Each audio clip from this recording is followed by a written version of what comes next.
in lessons you seem to be really confident with converting recurring decimals to fractions when the denominator is 9, 99, 999, etc. But you're really struggling with some of these questions.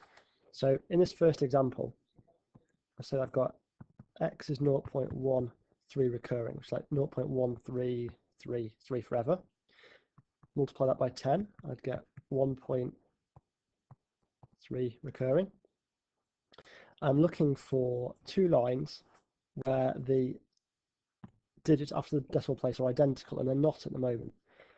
So carry on, I get 100x, I get 13.3 recurring. And you'll notice now that the digits after the decimal point in that line and that line are going to be identical. So I'm going to subtract the bottom line. I'm going to subtract the second line from the bottom line. So I'll end up with 90x, because 100x take away 10x is 90x. And then the 3's here will cancel. So then 13 take away 1 is 12. So then I can divide both sides by 90. So x equals 12 over 90.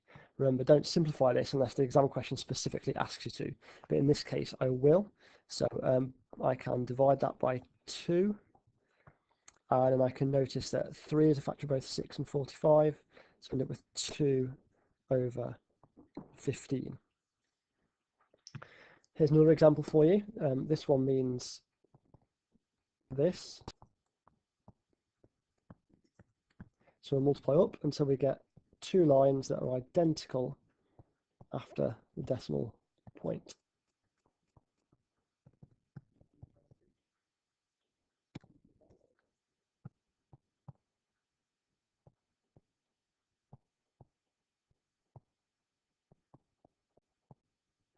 Still nothing the same here. So I'm going to have this. Keep going.